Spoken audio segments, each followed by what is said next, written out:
Bueno, muy bien. ¿Cómo están? ¿Todo en orden? ¿Todo maravilloso? ¿Todo genial, super duper?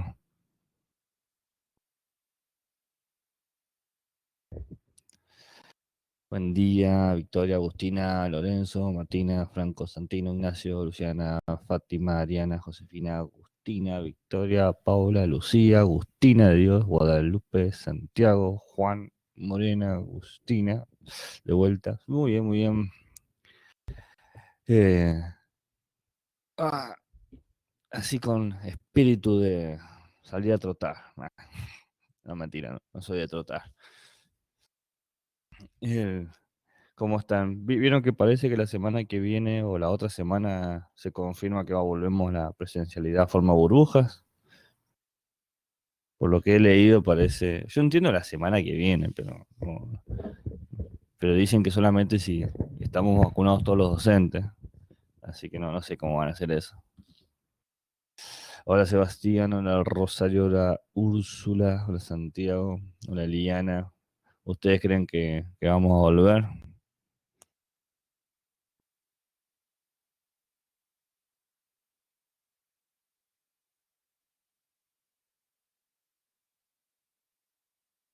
¿Quién sabe? Pero sí, estaría buenísimo poder volver. Va a ser mucho más cómodo. Prefiero no mufar. ¿Sos así de cábala, Fátima? Que hablas de la mufa. Si te cisquean, te sentís cisqueada. ¿Saben lo que es cisquear? ¿Alguna vez los han cisqueado?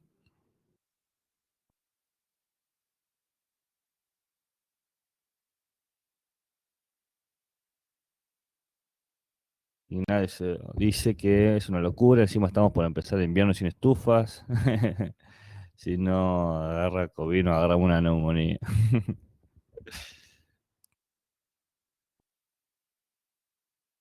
Para los que no quieren, los que no saben qué es cisquear es, por un lado, expeler una persona a los excrementos involuntariamente, es decir, como se dice acá, tirar eh, mierda a alguien, pero también es avergonzarlo, crearle inseguridad o confusión. Entonces, si vos cisqueas a alguien, lo estás haciendo sentir inseguro sobre algo. Bueno, ya, hemos aprendido la palabra del día. Cisquear. Cisquensen o cisquiate es como una forma de hacer que se asuste a alguien.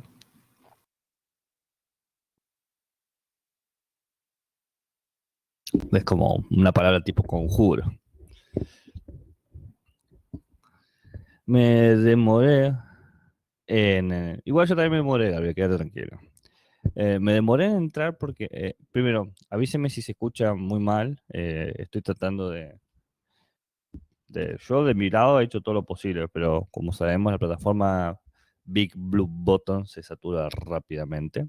Pero he hecho todo para que todo de mi lado que se escuche lo mejor posible. Eh, este, yo no, ustedes no tienen por qué saber esto, pero les cuento como para que sepan qué cosas puede hacer alguien de su lado. Yo por mi lado adapté mi computadora, le compré boludeces para que ande más rápido, ande más cheto, ¿viste? Entonces, en tema de RAM o disco y todo eso, no tiene que haber ningún problema. Yo me preparé el principio de año justamente pensando en todo un año virtual. Y cuando doy clases, suspendo todos los sistemas de segundo plano que no son necesarios para que funcione la máquina y se funcione dar clases. Entonces, más no se puede hacer. La computadora está al 100% haciendo esto. Pero Big Blue Button tiene una condición de que anda todo bien y de repente se suba a la gente o hay varias salas y pum, cae, olvídate. Bueno, igual la clase la estoy grabando también. Big Blue Button tiene como una opción de grabado solo, así que estoy usando esa ahora también para tener un backup. Em, Así que debería estar todo andando joya. Ya veremos cómo avanza la cosa. Y me demoré porque estaba buscando una cosa, un texto que yo lo quería leer hoy y no lo encontraba. ¿Vieron cuando tenés algo que vos sabés que lo tenés, pero no sabes en dónde lo tenés? Entonces Estuve ahí demorando y yo quería leerlo hoy, eh, porque a ustedes les encanta que yo le lea cosas. Si hay algo que me gusta, estar en una clase donde el profesor me lee cosas, con una voz así. Punto uno, punto dos. No, mentira, son textos interesantes. Mm, ¿Qué iba a decir? Bueno, estamos en el preámbulo. ¿Qué recuerdan del breve encuentro de ayer? ¿No? Estuvimos hablando de unas interpretaciones sobre Nietzsche, unas 4 interpretaciones sobre Nietzsche, que yo primero dije que eran 3, después que fueron 4. Primero pensé que no estaba en el PowerPoint y al final estaba en el PowerPoint, así que muy bien organizado el muchacho ahí. No me di cuenta. Tengo tantos PowerPoint hechos que ya me olvidé que tengo hecho y que no tengo hecho.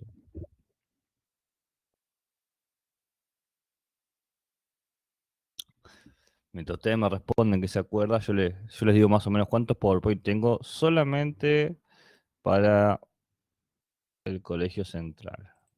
27 más 12, 13. 27 y 13 son 40, 40, 67 solamente para el quinto. Imagínense, para filosofía. Es imposible que me acuerde todo lo que he puesto. Dice Úrsula, que había una interpretación negativa, religiosa, sospechosa y positiva. Está en el contexto de situación y romanticismo, Nietzsche y su forma de entender su pensamiento, y que él era dinamita, sí. Dinamita, destruía las creencias. Muy bien, muy bien. Y las interpretaciones negativas, religiosas y sospechosas en sí mismas, ¿entendió cada uno por cuál es la característica de la interpretación negativa, de la interpretación religiosa, de la interpretación sospechosa o crítica y de la interpretación positiva? Claro, la parte de el dinamita tiene que ver con su autobiografía, donde él dice que va a ser, que él sabe que nosotros, es decir, nos está hablando nosotros, vamos a leerlo en términos eh, de, de alguien que ha demolido el pensamiento metafísico tradicional. El contexto de ilustración y romanticismo, que habíamos mencionado, son sus antecedentes, ¿no? Las personas que él lee.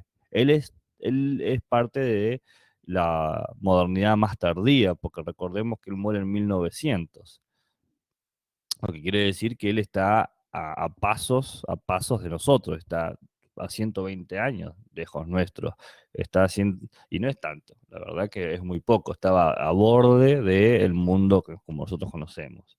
Y él, justamente, viendo el mundo donde él estaba y viendo la antesala del mundo por venir, hizo todo un análisis, una crítica al pensamiento y se dio cuenta que la gente de su época no lo iba a leer, sino que lo iban a leer después nosotros.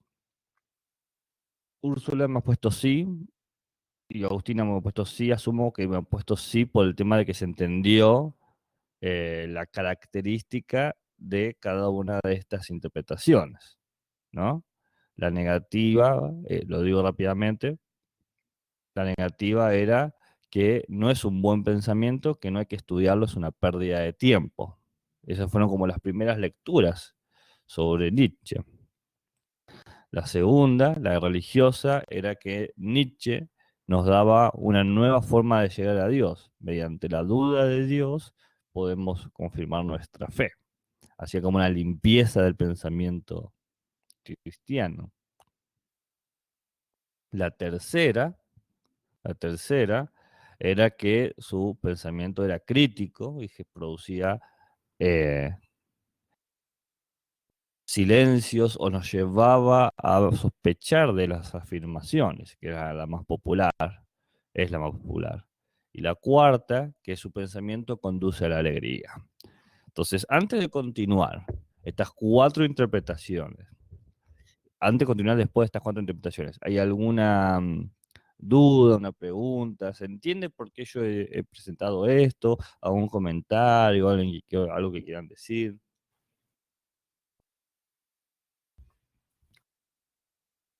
Josefina entendió, Luciana también.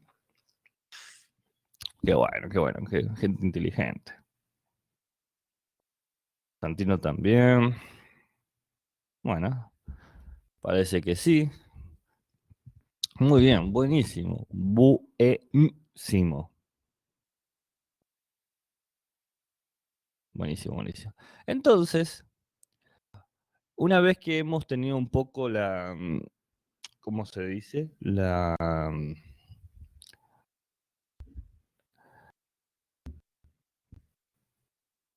¿Cuál sería la palabra? El,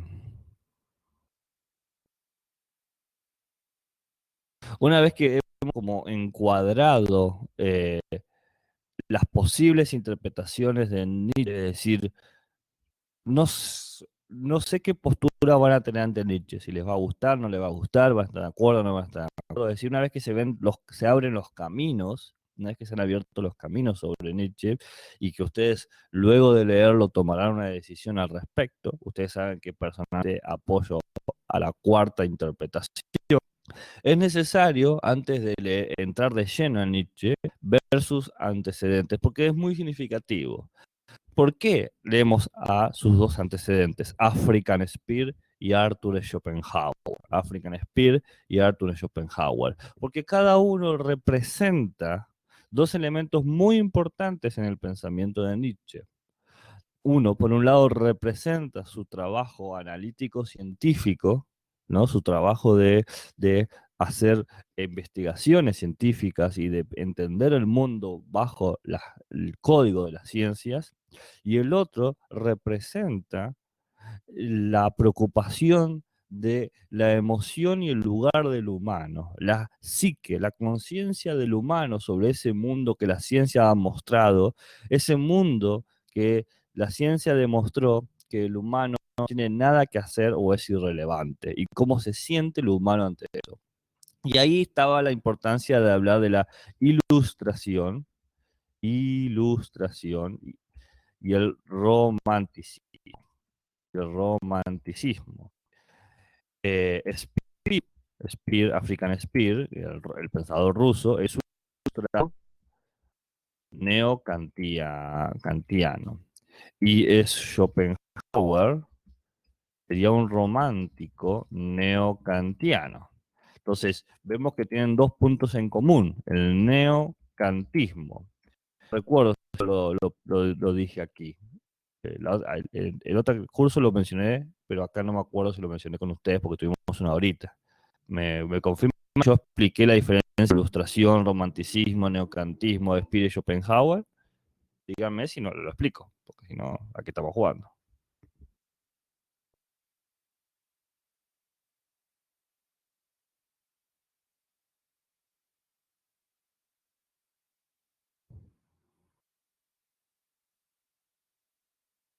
No, solo ilustración y romance. Bien, entonces ahí lo explico. Bien, entonces así. A ver, si yo digo ilustración, ¿qué es la ilustración?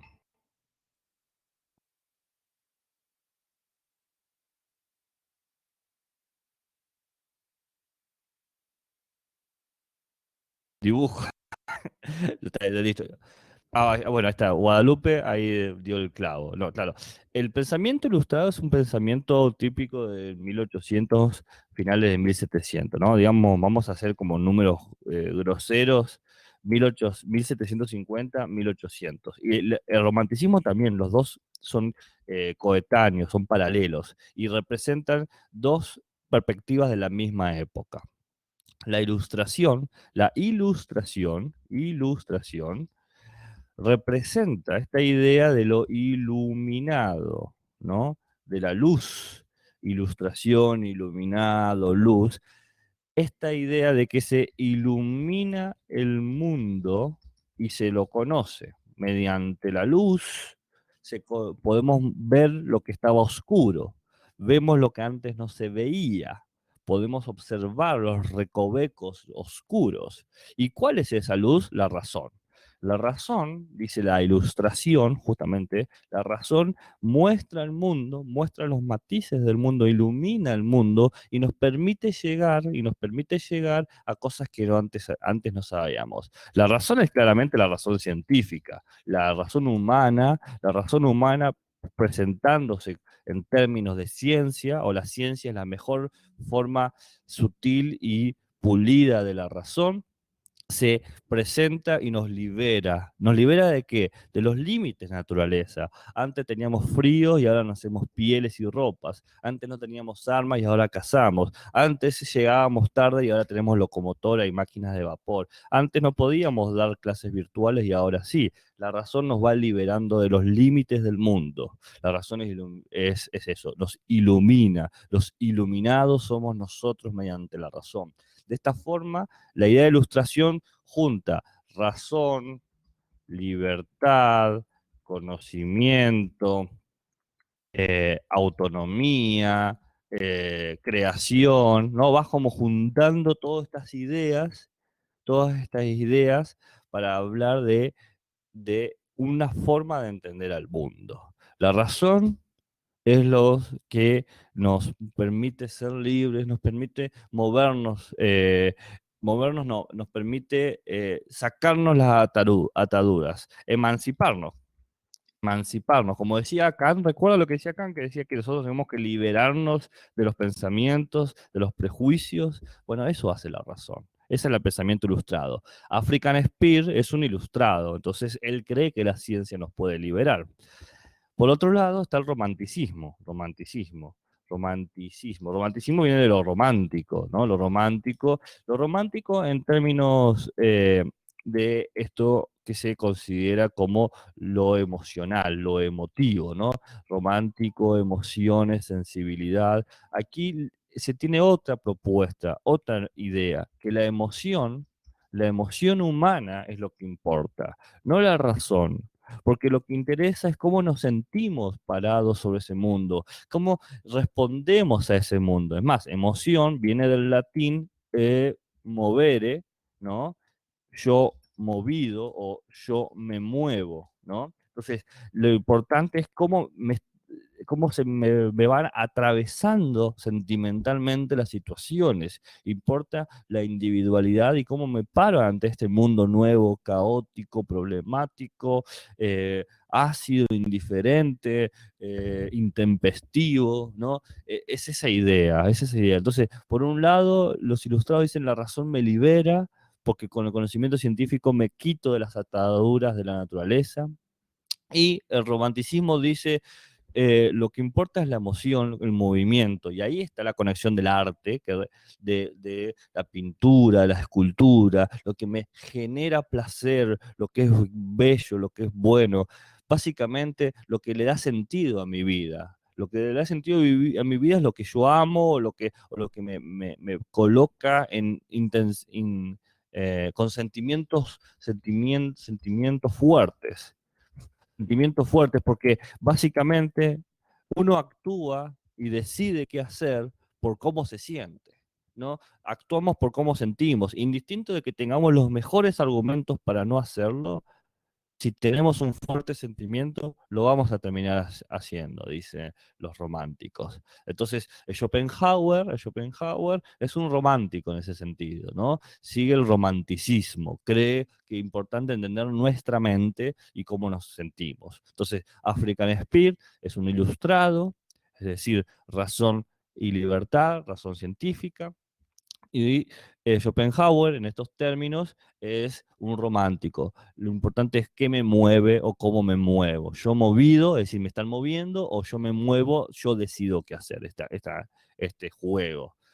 Ahora, tengo que hacer un pequeño paréntesis. Claramente, acá yo he simplificado algunos elementos, porque no es una clase sobre el pensamiento ilustrado y el pensamiento romántico, pero con estos dos elementos es suficiente. ¿Por qué? Porque una cosa que siempre se ve cuando se estudia Nietzsche es que a veces es duramente científico, muy duro y hasta pesado en términos de que aquel que no espera ver hay gente que espera ver en Nietzsche, no sé, un genio loco, lo cual es una estupidez, pero bueno, hay gente que lo espera, y se encuentra con un tipo que te empieza a hacer todo un análisis etimológico de la palabra hoja, de cómo se articula la boca, de cómo se pueden formar los fonemas con la lengua, ¿no? Es decir, los sonidos y cómo eso se articula con la garganta, la expiración, inspiración y cómo se puede hablar. O sea, es decir, ¿dónde está la parte artística? Bueno, porque pasa que Nietzsche es esta conjunción del pensamiento ilustrado y romántico que toma de African Spear y de Arthur Schopenhauer, ¿no? Y ambos, African Spear y Arthur Schopenhauer, son neocantianos, neocantianos. Neo significa nuevo, ¿no? Nuevo, y kantiano es, bueno, que siguen a Kant. Entonces, básicamente, Spear y Schopenhauer van a seguir la moral de Kant, ¿no? Recuerdan lo que habíamos visto de Kant, la condición de que el hombre es un ser libre, que va construyéndose a sí mismo, que se define, que establece ideas universales de bien, es decir, fines más grandes que sí mismo, que debe tratar al otro como medios y no como fines. ¿No? ¿Recuerdan esa parte? O sea, básicamente estos autores, African Spear y Arthur Schopenhauer, toman elementos de Kant, pero como son nuevo kantianos, hacen pequeñas modificaciones. African Spear lleva a Kant ¿a qué? A la ciencia ilustrada. Arthur Schopenhauer lleva a Kant ¿a dónde? Al romanticismo, a las emociones románticas. Bien, eso sería el punto. Ahora tendría que hablar de African Spear por un lado y Arthur Schopenhauer por el otro. Pero antes de seguir, quiero saber si se entendió. Estamos hasta aquí, fui muy rápido, quieren que vaya más lento, que repita algo. Buenísimo, todos han entendido. Bien, entonces lo que voy a hacer, y ya entendí todo, buenísimo. Lo que voy a hacer es lo siguiente. Voy a presentar primero African Spear, es decir, Razón Ilustrada, y después Arthur Schopenhauer. Y voy a presentar en los dos lo siguiente. Por un lado, de qué forma son kantianos, es decir, cómo siguen la razón de Kant, y por otro lado, el aporte de ellos. Por ejemplo, acá lo ven. Acá tenemos el libro del cual voy a hablar. Ustedes no van a leer el libro, tiene unos pequeños fragmentos. Encima el libro no está traducido, o sea, es una pequeña y humilde traducción mía, así que pido enormes disculpas por eso. El libro es Palabras de un sabio, ¿no? Eh, y acá ven, acá está el tema sobre la moral, que sería cómo sigue la moral kantiana, y su aporte, la idea del conocimiento. Después van a ver, ya vamos a leer eso, en Arthur Schopenhauer vemos lo mismo, sobre la moral y sobre el conocimiento, ¿no? Cómo van proponiendo sus cosas. Entonces, empecemos con African Spear, Palabras de un sabio, ¿no? Bueno, esto es típico de los filósofos siempre soberbios que se ponen altos títulos. Nietzsche se puso su autobiografía Eco Homo, aquí el hombre, como si fuese el representante de la humanidad, y African Spear se pone Palabra de un sabio. Siempre los filósofos han sido, siempre el filósofo dice, yo vine a resolver los problemas de la humanidad. Bueno, ¿en qué términos, en qué forma African Spear es un neocantiano? Bueno, en términos morales, él entiende esta idea de Kant, ¿no? Del fin. Recordemos que Kant decía que el humano puede crear fines más grandes que sí mismos. Por ejemplo, no solamente puedo crear mi alegría como un fin, como un destino, como lugar al llegar, sino que puedo crear el fin para todos. El fin, no solamente mi alegría, sino la alegría para todos. La alegría que sea compartida por el mayor número de humanos o gente que entre en el género humano. Y entonces, Spear dice, eso es una importante idea, es una idea muy buena. ¿Por qué? Porque es una idea muy buena. Porque nos lleva de alguna manera a que vayamos mejorando nuestra idea de humano y vayamos de alguna forma progresando, creando una idea cada vez más específica y poderosa que nos libere de los prejuicios y los errores del humano, de la mente humana, ¿no? Fíjese qué interesante cómo Spear toma la propuesta de Kant de crear cada vez fines más amplios y le da una vuelta de tuerca científica, porque dice, cuando habla del progreso, de mejoramiento de las categorías o de perfeccionamiento, está usando criterios científicos en la idea de lo bueno y de lo malo y de lo que se debe y lo que no se debe hacer. Es más, si no me creen, Speer dice, en realidad, en realidad, lo que aparece acá es que lo que nos interesa acá es que los otros tenemos que crear humanos o individuos que sean cada vez más autosuficientes, que sean más independientes. Pero, pero, acá se da un elemento que Kant también lo menciona, que es el tema de los medios. ¿Recuerdan lo que hablaba de Kant de decir que no hay que usar al otro como un medio, no hay que usarlo como el camino, sino como el destino? Vos no podés querer a alguien por las cosas que tiene, en el sentido de posesiones materiales, sino, o porque te conviene, sino por quién es. De ahí que como vos no tenés que utilizar a otras cosas o a otros como medios, Speer va a decir lo útil no tiene un significado ético. Es decir, si vos lo pensás en términos de manipulación, no es una cuestión de la ética.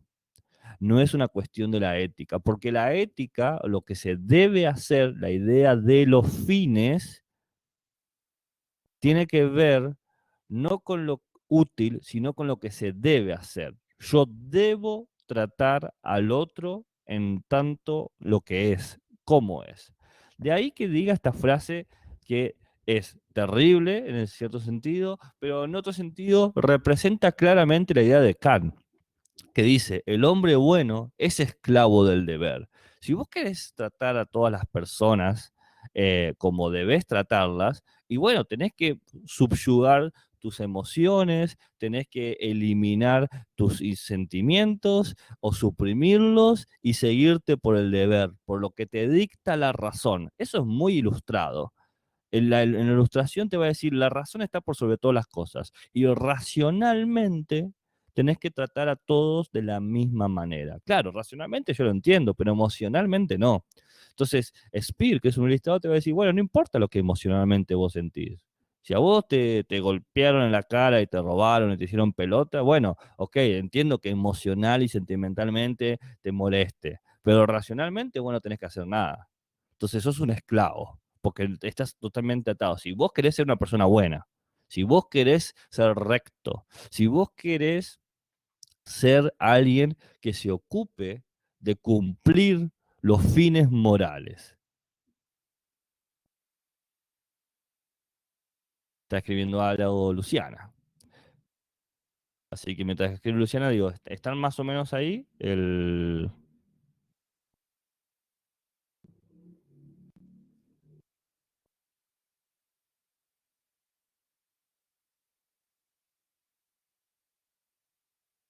Bien.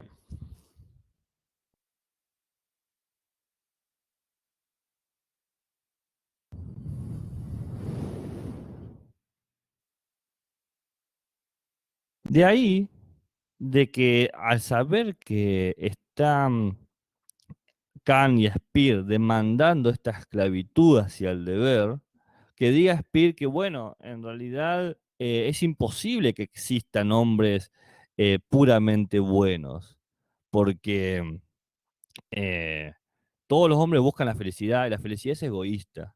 La felicidad es algo que entra en nuestros criterios de individuales y muchas veces para poder ser felices tenemos que de alguna manera ignorar las condiciones de los otros, ser indiferente a su suerte, desconocer sus necesidades o no respetarlos. Y ahí se genera esta situación de que si vos querés ser feliz, no podés ser un hombre bueno, o si querés ser un hombre bueno, no podés ser feliz. Es un verdadero problema, una disociación que se genera acá. Entonces, estos términos Speer se encuentra con este mundo y dice que en realidad, bueno, hay que elegir lo ético, hay que abandonar la felicidad, dice Speer. ¿No? Speer es en este sentido claramente alguien que cree que siguiendo el deber y abandonando nuestras emociones vamos a sentirnos libres y con eso es suficiente. Una libertad debajo de la esclavitud de lo que debemos hacer y no lo que sentimos que tenemos que hacer. Sentir lo que tenés que hacer, ¿no? Como yo siento que tengo que declarar mi amor a esta persona, no es lo mismo a lo que debo hacer. Esto es un clásico problema que se ve en la sitcom cuando alguien quiere parar la boda de su mejor amigo porque se va a casar con aquella persona que ama. Entonces está lo que siento que tengo que hacer y lo que debo hacer. African Spear diría, vos debés hacer esto, por ejemplo, no interrumpir ese casamiento, por más que sientas fuertemente. Tu felicidad queda de lado. Este criterio de la razón científica aplicada a la moral se traslada claramente a cómo entender a la naturaleza. Porque dice Speer que la naturaleza se conoce claramente de forma sensible. El mundo lo conocemos de forma sensible. El mundo es rugoso, es caliente, es frío, es exasperante, es, qué sé yo, pesado, liviano, etcétera, etcétera. Nosotros nos conocemos moralmente, esta idea de Kant, ¿no? El humano se conoce de forma moral, es yo sé qué tipo de humano soy si elijo el deber o elijo la felicidad. Eso es muy sencillo de entender. Pero lo interesante que es, dice Spear, que la ciencia se construye continuamente para que nosotros podamos entender la naturaleza en términos de que no tenga que depender de nuestros criterios de lo que está bien o lo que está mal. Para eso tenemos la religión o tenemos la moral. La religión nos sirve para entendernos a nosotros como individuos y la ciencia sirve para entender la naturaleza. Son dos cosas separadas que no tienen nada que ver la una con la otra. Y si tuvieran que elegir entre ciencia y religión o ciencia y sentimientos, y tienen que elegir siempre el... De ahí que haga esta propuesta que se llama empirista religiosa, donde dice, nosotros forzosamente vivimos un mundo que tenemos que conocer en términos científicos. Nosotros forzosamente estamos obligados a poder saber qué hacer en lo que nos permite el mundo natural, las leyes naturales. Por otro lado, nosotros podemos sentir cosas distintas, podemos sentir que el mundo es indiferente, que al mundo no les importa, que si se muere una abeja nada cambia y si se morimos nosotros tampoco. Bueno, para eso está la ciencia, está la religión y la ética. Pero la religión y la ética nos enseña, lamentablemente, para aquel que quiere ser feliz, que tenemos que seguir nuestros deberes, nuestras obligaciones. Entonces, somos indiferentes en términos materiales, pero también somos indiferentes en términos de felicidad. Es decir, no importa nuestra felicidad, importan nuestras obligaciones. ¿Se entiende esta oposición?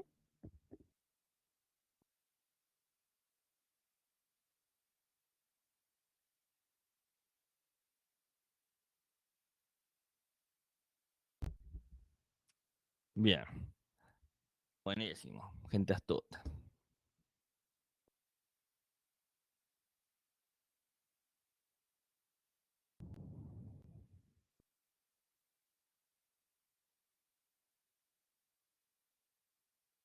Bien, ahora déjenme mostrarles un claro ejemplo de la influencia científica de Speer, de African Speer, en Nietzsche.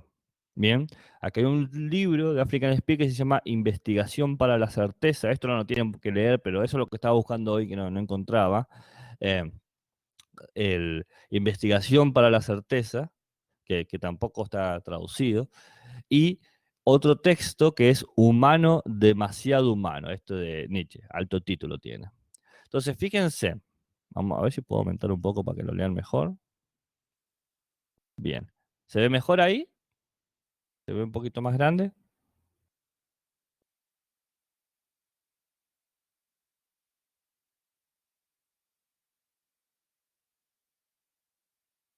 Buenísimo. Ok.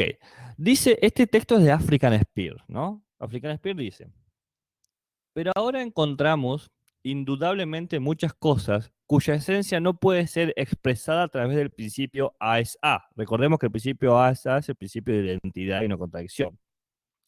Entonces, African Spear dice, ¿qué representación recibiría alguien sobre la esencia de un lápiz? Por ejemplo, si uno solamente hubiera dicho el lápiz es el lápiz. Claramente ninguna. Fíjense la actitud científica. Dice acá, hay muchas cosas que no podemos conocerlas si decimos esto es esto. Si yo digo lápiz es el lápiz, ustedes no tienen ninguna información. Si digo el chuwoki es el chuwoki, no tienen ninguna información. Si digo el cosito es el cosito, no tienen ninguna información. Poco puedo aprender, dice African Spear, si digo el lápiz es el lápiz. Entonces empieza a hacer una descripción. Para describir un lápiz, uno debería expresarse aproximadamente de este modo, da como un ejemplo. El lápiz es una cosa extensa, alargada, delgada, de forma cilíndrica, de color duro, de cierto peso, etcétera. Vemos contenido y comprendido aquí una unidad, el lápiz, una entera multiplicidad de propiedades, todas diferentes entre sí. Es decir, para explicar algo, no puedo decir A es A, tengo que decir A es, es una multiplicidad. ¿Multiplicidad de qué? Característica uno, característica 2, característica 3, característica 77. Es decir, el lápiz es extenso, el lápiz es alargado, el lápiz es delgado, el lápiz es cilíndrico, el lápiz es de color, el lápiz es duro, tiene cierto peso, ¿no? No sirve decir A es A, tengo que decir básicamente A es B, una multiplicidad. Y dice entonces, es una unidad que contiene muchas cosas, como una bolsa de canicas o una bolsa que tiene muchos elementos o una cartuchera. Una cartuchera se caracteriza por la multiplicidad de cosas que contiene. Entonces dice, ahora bien, la unidad de lo diverso, dice 10 ahí, pero debería decir lo diverso, se llama en general síntesis. Es decir, cuando vos unís todo, haces una síntesis, lo sintetizás, una síntesis. Y las proporciones que se expresan la esencia de tal unidad se llaman proposiciones o juicios sintéticos. Acá está hablando, este concepto de juicio sintético nosotros lo vamos a ver más adelante, pero acá lo que está diciendo Speer es que conocer algo, lo que sea, es hacer un juicio, decir algo. Hacer un juicio es hacer una afirmación, afirmar algo. Por ejemplo, el triángulo es una figura de tres lados. Estoy haciendo un juicio sobre una figura geométrica. Entonces, conocer algo es poder hacer un juicio, afirmar algo. Y un juicio sintético, algo que sintético, algo que sintetice todas sus características. Por ejemplo, ustedes que son de naturales, seguramente han estudiado, no sé, la célula procariota. ¿Han estudiado las células eucariotas, procariotas y esas cosas?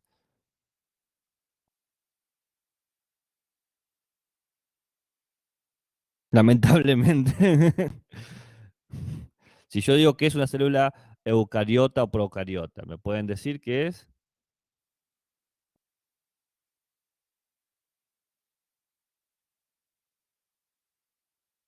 Ni en filosofía nos dejan en paz. La unidad más básica de vida, bueno, ok, la célula. A ver, la eucariota es la que tiene membrana y la procariota es la que tiene como esas estructuras membranosas en su interior. La eucariota tiene como el núcleo separado del citoplasma. Bien, ahí, perfecto. Bien, entonces fíjense, las células tienen funciones, sintetizan una multiplicidad. Entonces, para poder conocer las células, tengo que hacer juicios sintéticos. Muy bien, chicos, saben mucho. Perfecto. Juicios sintéticos. El juicio sintético es el juicio de la ciencia. ¿Por qué sintético es el juicio de la ciencia? ¿Por qué saben esto? ¿Por qué pueden hacer esta síntesis? Porque tienen conocimiento científico. La ciencia son juicios sintéticos. Por eso que diga Speer, la unidad de lo diverso se llama en general síntesis y las proposiciones, es decir, lo que decimos, es lo que se expresa la esencia de tal unidad y se llaman proposiciones o juicios sintéticos. La forma general de las proposiciones sintéticas, o sea, la forma común de cómo hablamos, afirmamos con conocimiento, es la expresión general de una síntesis es la proposición A es B, lo que yo acabo de decir. En tal caso se dice lo diverso es uno, o si se dice esto, A es igual a un otro, B, y se expresa claramente lo mismo. Esto es claramente una estructuración del conocimiento científico. La razón nos da la manera de conocer la naturaleza, el mundo natural. Y fíjense lo que dice Nietzsche. Nietzsche, que básicamente está copiando el ejemplo de Speer. Dice Nietzsche, en Humano demasiado humano, esencia de la definición, el lápiz es un cuerpo alargado, etcétera, A es B. En este caso, lo alargado es lo mismo, al mismo tiempo coloreado. Las propiedades contienen solo relaciones. Un cuerpo determinado equivale a tales y cuales relaciones. Las relaciones nunca pueden ser la esencia, sino ser solo las consecuencias de la esencia. El juicio sintético, lo que acabamos de explicar, describe una cosa según sus consecuencias. Esto es una metonimia. Por lo tanto, en la esencia del juicio sintético hay una metonimia. Esto es una falsa igualdad. Fíjense lo que dice Nietzsche. Dice, estoy de acuerdo en que la ciencia se construye con juicios sintéticos, afirmaciones que sintetizan una multiplicidad. Se dice, se presenta una unidad, una bolsa con muchas cosas. Pero esta unidad, que se dice A es B, eh, justamente está generando una falsa igualdad. ¿Por qué falsa igualdad? Porque A no es B, A no puede ser B. A es A y B es B. A no puede ser directamente B. Directamente B. No puede ser B en todo sentido. En realidad, lo que habría que decir, está diciendo Nietzsche, por eso utiliza la palabra metonimia. Metonimia es cuando decimos A es como B. Entonces, lo que hay que hacer es decir, el lápiz es como una cosa extensa, delgada, cilíndrica, dura, de cierto peso, ¿no? Porque A es B es falso, es una falsa igualdad, es imposible. Tenemos que decir A es como B o A sería como B. El lápiz sería como aquello alargado, extenso. ¿Por qué? Porque yo no puedo forzar la identidad, porque todo lo alargado no es lápiz. Hay cosas que son alargadas y no son lápiz. No todo lo que tiene forma cilíndrica es lápiz. Es más, voy un poco más. Hay cosas que pueden entrar con elementos extenso, alargado, delgado, cilíndrico, de color duro, de cierto peso, que no sean lápiz. Por ejemplo, un termo o una lapicera, que es otra cosa. Un termo puede ser extenso, alargado, delgado, cilíndrico, de color duro, de cierto peso, y no es un lápiz. Cumple cada una de las cosas que dice Speer y no es lápiz. Entonces, vamos a decir, lápiz es como eso. De ahí que diga Nietzsche, esto significa, las inferencias sintéticas, las afirmaciones del conocimiento, son ilógicas. Al aplicarlas, suponemos una metafísica popular, esto es, la metafísica que considera los efectos como causas. El concepto de lápiz se confunde con la cosa lápiz. El es en el juicio sintético es falso, extraño en la transposición. Se juxtaponen en él dos esferas diferentes de las cuales jamás puede darse igualdad alguna. Vivimos y pensamos bajo los efectos netos de lo ilógico en el no saber y en el saber falso. ¿Dónde está el no saber y el saber falso? El no saber es cuando creemos que A es B, que el lápiz es todo eso. Nosotros, la, popularmente, la palabra que utiliza él es la metafísica popular, es decir, cotidianamente decimos, si yo te pregunto a vos qué es el lápiz, y vos me decís, bueno, es esto que tiene colorcito, que tiene, puede ser de madera, y vos me decís, este es el lápiz. Y Nietzsche te va a decir, no, estas son las cosas que vos ves del lápiz, pero si vos quisieras definir la esencia o lo que hace que un lápiz sea, la lapicidad, la esencia de algo, no podrías, no hay forma de verlo. Entonces, vos juxtaponés, o sea, solapás, intercalás cosas que no son. Decís que tu experiencia del lápiz es igual a lo que el lápiz puede ser. Tu experiencia de la Coca-Cola es igual a lo que es la Coca-Cola, pero nadie sabe cuál es la fórmula secreta de la Coca-Cola. Entonces, no podés decir esto es la Coca-Cola. Si yo te pido que me describas el sabor de la Coca-Cola, o qué es la Coca-Cola, me vas a decir, bueno, la Coca-Cola es negra, es gaseosa, tiene sabor dulce, etcétera. Y yo te puedo decir, bueno, pero eso también puede entrar con el Fernet, qué sé yo, no, no es necesariamente la esencia de la Coca-Cola. ¿Se entiende? ¿Se está entendiendo? Acá tenemos la influencia directa de Speer en la actitud científica, pero también una vuelta de tuerca, porque Speer dice, se queda hasta aquí, en lo uno y lo múltiple. Nietzsche dice, esto uno y múltiple muestra que en realidad nunca conocimos el mundo tal y como es. ¿Se entiende?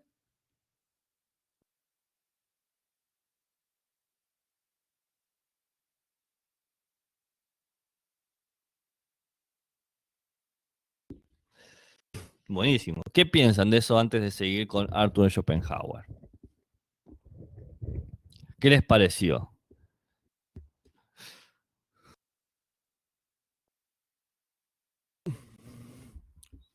¿Alguna pregunta, alguna duda, un interrogante, un insulto, un cuestionario, un comentario, una nota al pie, un color?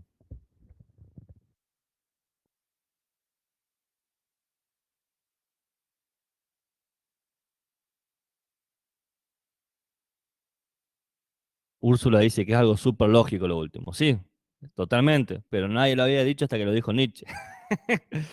Eso es lo mejor. ¿A vos te parece Úrsula súper lógico? Es verdad, estoy totalmente de acuerdo, porque lo dijo Nietzsche. Nietzsche, hasta que no lo dijo Nietzsche, no era lógico y nadie lo pensaba. Fátima dice, es muy parecido a Kant, pero nada que ver a lo que hemos visto antes. Claro, exactamente. Es que son neocantianos. La gente se olvida mayormente de la influencia de Kant en muchos de nuestros pensamientos. Eh, Está ahí, pero nada, buenísimo. Buenísimo, buenísimo, buenísimo. Qué bueno. Están entendiendo Kant, lo cual es un golazo.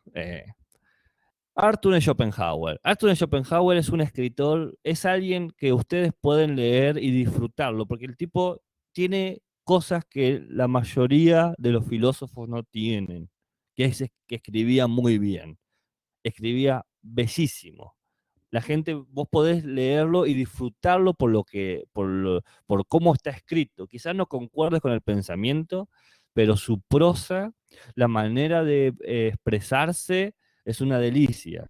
Yo les recomiendo, si pueden, una vez tienen curiosidad, que se compren un libro de Kant, Kant, no, de Schopenhauer, cualquiera, ¿no? Tiene muchos libritos chiquitos. Es más, este libro que tengo acá de referencia es un libro muy chiquito. Tiene uno que se llama El arte de insultar, por ejemplo. El otro se llama El arte de tener razón.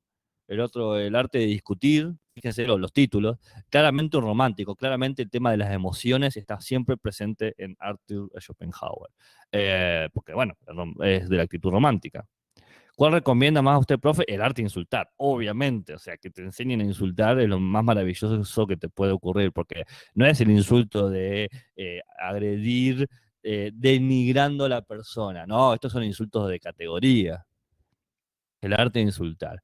Una cosa que hay que entender es que Arthur Schopenhauer por mucho tiempo fue acusado de, ¿cómo se llama? El que odia a las mujeres es misógino, ¿no? El misógino es el que odia a las mujeres. Eh, Claro, pero él no es misógino, o sea, eh, pasa que eh, él, él era una persona que tenía muy mala actitud con todos. Y una vez pateó a una mujer por las escaleras porque estaban en desacuerdo, para que le den para que le cachen la onda, y la mina se hizo pelota, se quebró el pie, y nada, le tuvo que pagar de por vida una indemnización a la mujer porque le quebró la pierna, eh, que era justo su criada, para que sepan, era un tipo súper irascible. Cualquier cosa lo hacía explotar y se iba a las piñas. No, no, sí, sí, pero no, ese fue un caso con una mujer, pero hay muchos casos donde le pegó a todo el mundo. Eh, eh, un tipo súper bélico. Entonces, él no era, sí, sí, era un tipo de ira, problemas de ira mínimo, de ahí para arriba. No era misógino, sino que era misántropo. ¿Saben lo que es misántropo? Es distinto. El misógino odia a las mujeres, claramente. El misántropo odia a la humanidad. Él odiaba a los humanos. Él decía, mientras más conozco a la humanidad, más quiero a mi perro, ¿no? Él claramente tenía una aberración. No sé si Fátima odias a la humanidad, no sé qué tanto le pateas a la gente. Arthur se iba a los bastonazos, o sea, sí, Arthur Schopenhauer tiene un montonazo de frases famosas, porque escribía tan bien que ha quedado eh, calado en nuestra cultura popular. Sí, él lo llevaba a la práctica. Entonces, bueno, el texto del cual les voy a comentar hoy, las partes que nos interesan para Nietzsche, es el amor, las mujeres y la muerte. Hay una serie que habla de él. Apa, ¿qué serie? Eso me interesa. Ay, caray. Ah, ahora sí, Merlí. Está, sí, que es de filosofía la serie esa. Está bien, está bien. Perfecto. Bien, entonces, como les prometí, vemos primero los elementos morales kantianos, neocantianos de Arthur Schopenhauer, y luego sus propuestas románticas o científicas que luego Nietzsche va a tomar. Una cosa interesante, tienen que saber que Schopenhauer fue el editor post muerte de Kant. Kant muere y Schopenhauer se pone a reeditar los escritos de Kant, ¿no? Se toma el trabajo y Schopenhauer se da cuenta de que hay un libro, el libro más importante de Kant, que se llama La Crítica de la Razón Pura, que se editó eh, dos veces en la vida de Kant. Y Schopenhauer se dio cuenta que la primera edición y la segunda son libros radicalmente distintos.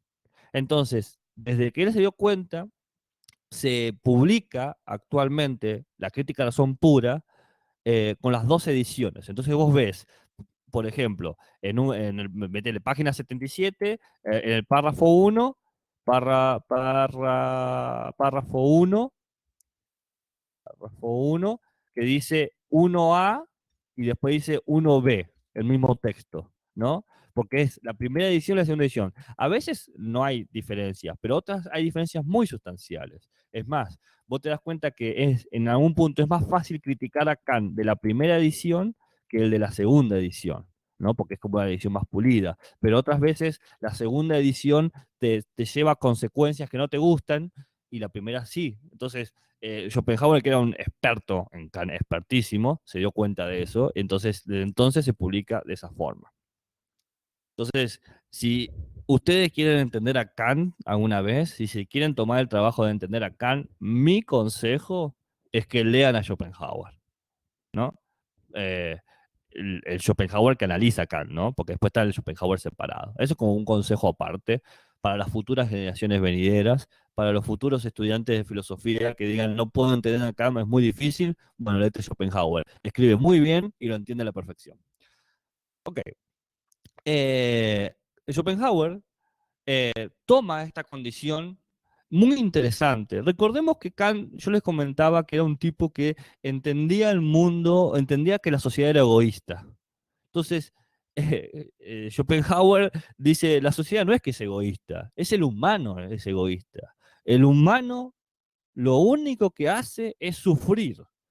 Y como no toleramos que el humano produce sufrimiento, el humano, su existencia es su sufrimiento, creamos un mundo mejor, creamos ideas de fines máximos, de fines más amplios, de fines extensivos. Como no toleramos eso, no queremos, nos da vergüenza aceptar que somos canallas, somos egoístas, terribles, maliciosos, odiosos.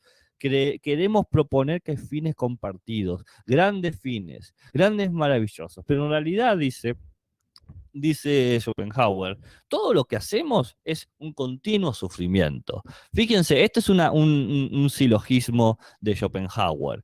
Querer es sufrir, vivir es querer, luego vivir es sufrir.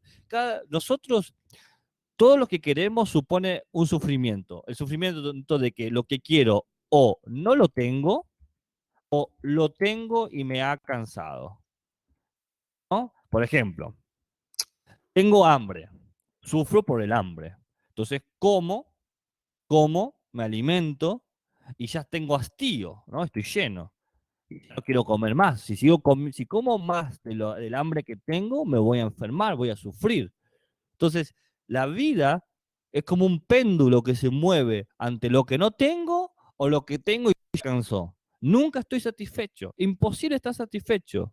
La vida es un péndulo constante entre ese querer y nunca estar satisfecho. O sufro porque no lo tengo, o sufro porque ya no me sirve. De ahí De ahí que este continuo hastío, ¿no? Este continuo agotamiento, este continuo vivir sin sentido, lleno de sufrimiento, que me dé cuenta que la moral de Kant es maravillosa, es genial la idea de crear mayores fines, pero me doy cuenta que es imposible. Speer había dicho lo mismo. Nos sirve en el mundo real porque los humanos quieren ser felices. Y Schopenhauer dice lo mismo. No podemos, si bien la idea de Kant es hermosa, es genial pensar a todos como fines y no como medios, nosotros que nunca nos sentimos satisfechos con nosotros mismos, es imposible que nos sintamos satisfechos con las personas como son. Siempre las vamos a querer manipular, siempre las vamos a querer utilizar, siempre las vamos a querer controlar, conducir, aprovecharnos de ella de alguna u otra manera. ¿Por qué estoy con esa persona? ¿Estoy con esa persona por quién es o porque siento que me hace sentir bien? Siento que se preocupa por mí. Es decir, el amor también es egoísta, porque yo amo en la medida en que siento algo en mí, no es que puedo sentir lo que el otro siente en mí. A lo sumo, tolero al otro, así como tolero la comida que tengo que comer para no morirme de hambre, así como me como una hamburguesa. Es porque, porque cualquier otra cosa más allá es llena de incertidumbre y la incertidumbre también es parte del sufrimiento. Entonces, eh, la mejor forma de sintetizar la realidad, dice Schopenhauer, es esto. Querer es sufrir, vivir es querer, luego vivir es sufrir. Y en base a eso, en base a esta condición sumamente emotiva, recordemos, emovere, yo movido, yo me muevo, nos encontramos que hay dos ideas muy interesantes. Primero, que la existencia, existir, es algo azaroso. Vos no existís porque Dios te creó, porque si vos existieras porque Dios te creó, porque el mundo quiere que vos estuvieses aquí, bueno, tendrías un significado, habría un sentido, un fin último. No, vos sos un error de la materia, sos un error. Nadie te quiso, nadie te planteó, ni nadie te propuso. Vos has sucedido y probablemente dejes de suceder. Y nada de eso va a cambiar absolutamente nada, ¿no? Acá se ve claramente el pesimismo. Fíjense que la forma de entender el mundo se llama empirista pesimista, ¿no? No hay forma de ver algo positivo en todo esto. Primero, vos sos un error de la materia. Sos una extraña casualidad que ni siquiera tiene significado o importancia.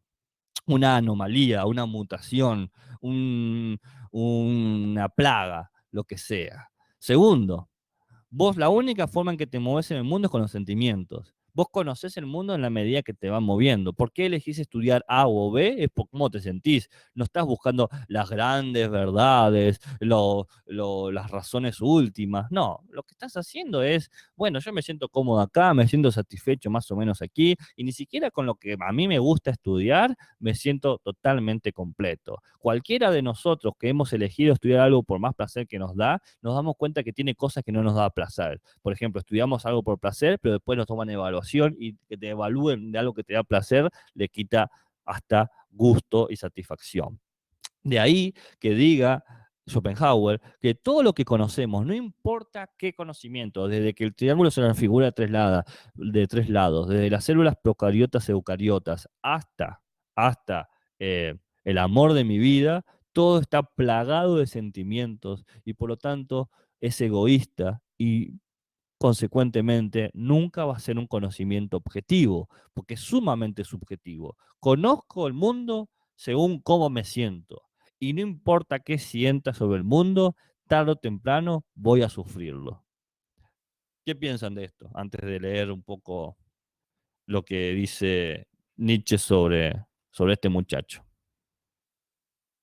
Les levanté la moral con el Schopenhauer, ahora todos tienen ganas de vivir.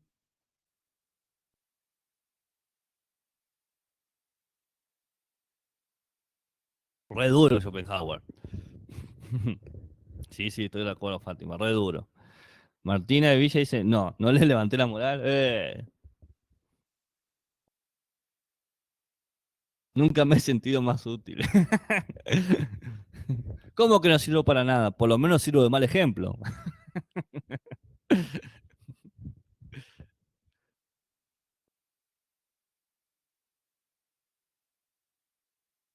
Bien, pero ¿se entendió? ¿Se entendió lo que dice Schopenhauer? Algún día daremos una clase de Schopenhauer, porque el nudo de Schopenhauer es difícil de desanudar, pero el nudo de Schopenhauer es como el nudo de Georgia, difícil de desanudar, pero lo podemos desanudar, quédese tranquilo. Bueno, Nietzsche, cuando lee Schopenhauer, es como un baldazo de agua fría, como lo que decíamos de Kafka, un martillazo sobre el suelo helado que lo hace caer en el agua fría y siente el shock eléctrico del frío en la piel y lo despierta, lo saca, lo desacomoda, porque ese pesimismo, si no te desacomoda, es que no lo has entendido, ¿no? Tiene que mover algo, decir, wow, esperá, caramba, quizás hay ciertas cosas que no me las he planteado. Y en todo este proceso de cambio que tiene Nietzsche, escribe lo que se llaman las consideraciones intempestivas. Escribe cuatro, ¿no? Una sobre Wagner, otra sobre Lager, creo que es, eh, y la cuarta no me acuerdo de qué es. A ver, intempestivas de Nietzsche. Las consideraciones intempestivas de Nietzsche. Tenemos.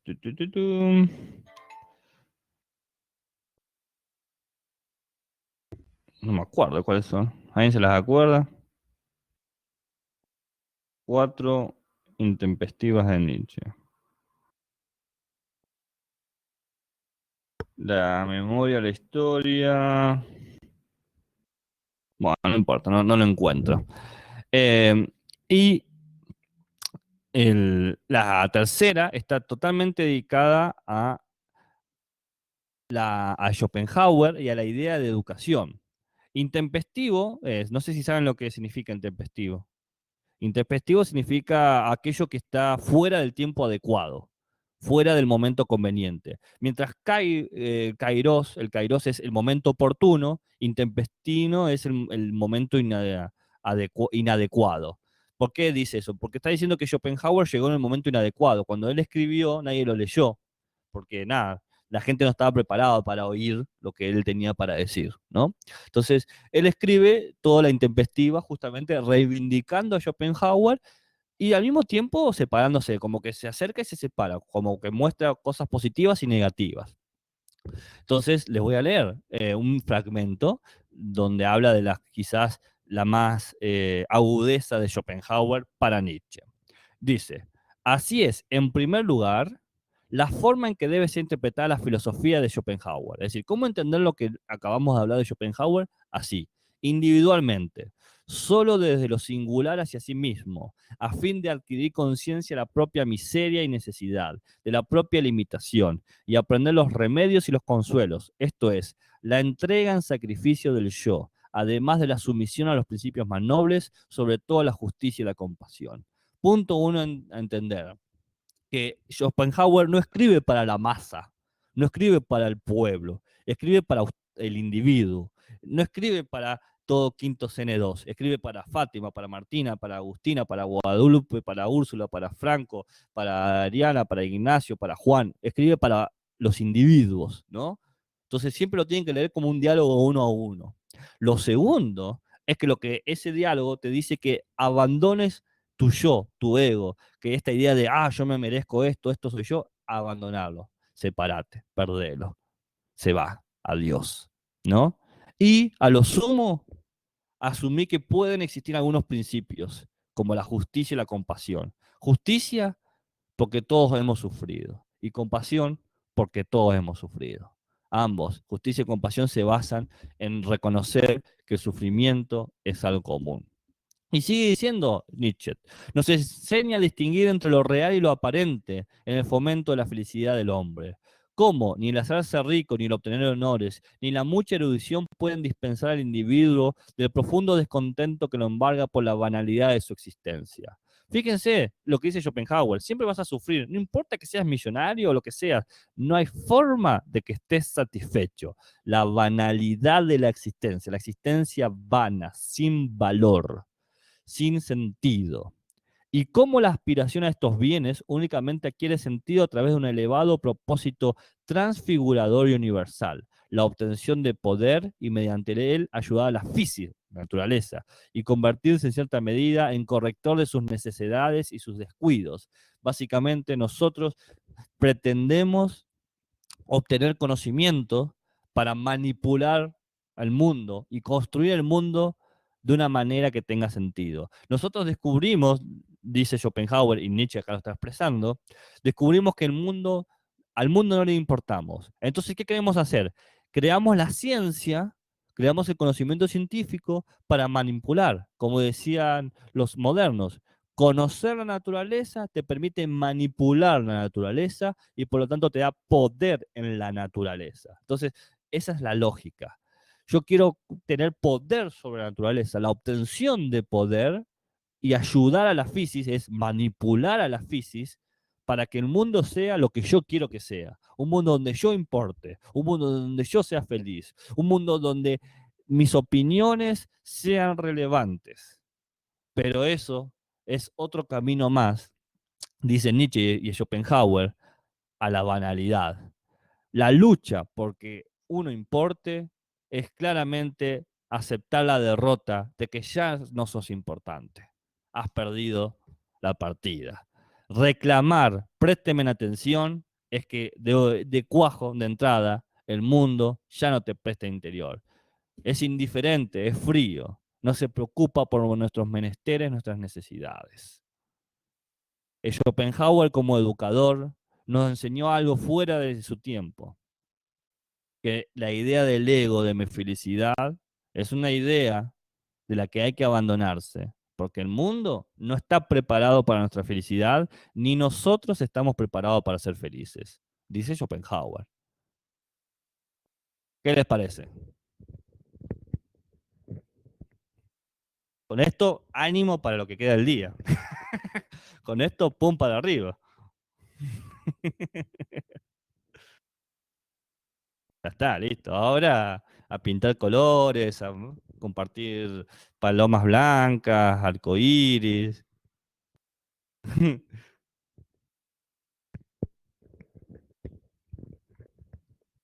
Una crisis existencial. Bueno, esto es lo que Nietzsche pasa una crisis existencial con esto. O sea, cuando lee a Schopenhauer, cae así como. "Ah". Hoy tenemos física, así que feliz nunca estuve. Lo único que hizo Schopenhauer fue poner palabra a mi miseria. Quédese tranquilo que Nietzsche nos va a rescatar de esta situación, pero es importante. No, Agustina, esto es Nietzsche leyendo a Schopenhauer. Pero, ¿por qué te lo presento, Agustina? Porque es básicamente la influencia. Eso influye luego en el pensamiento de Nietzsche. Nietzsche va a partir de ahí, pero él no va a estar de acuerdo con la conclusión. Nietzsche no es pesimista, no es pesimista para nada. Pero Nietzsche toma este problema y dice, ay caray, tengo que tomar el problema de Spiri y Schopenhauer porque no me puedo hacer el tonto y no ver lo que están diciendo estas personas.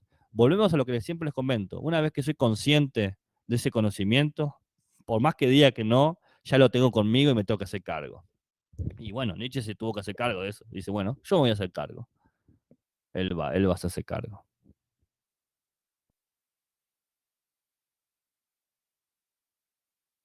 Sí, sí, sí, son de la misma época. Nietzsche no lo conoció a Schopenhauer, ya estaba muerto cuando él lo leyó, pero sí, sí, son ahí nomás.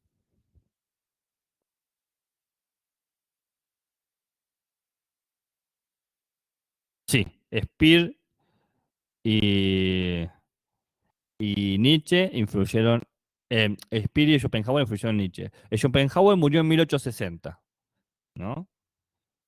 En 1860. Y Nietzsche,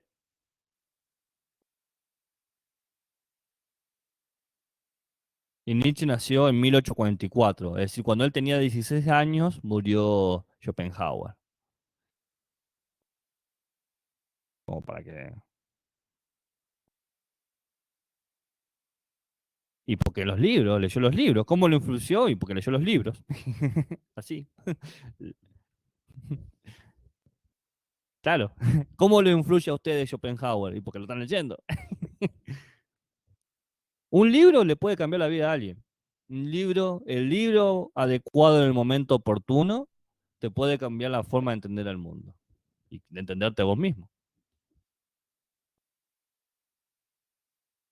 No, sí, sí, lo llevo a leer, lo llevo a leer.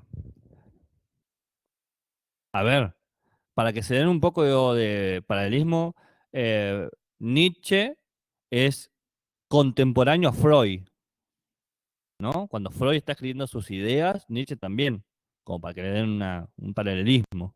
Es más, Nietzsche estaba enamorada de Salomé, que era la principal alumna de Freud, como para que tengan como un paralelismo así. Bueno, cortamos hasta aquí llega nuestro amor.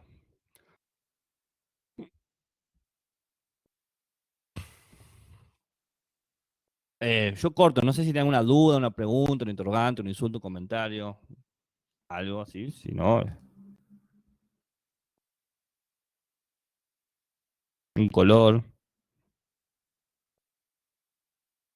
Buenísimo. Bueno, nos vemos la semana que viene, si no hay dudas. Eh, Quizás presencial. Y si no, por mismo, a la misma batidora en el mismo Vaticanal. Nos vemos, gente. Adiós.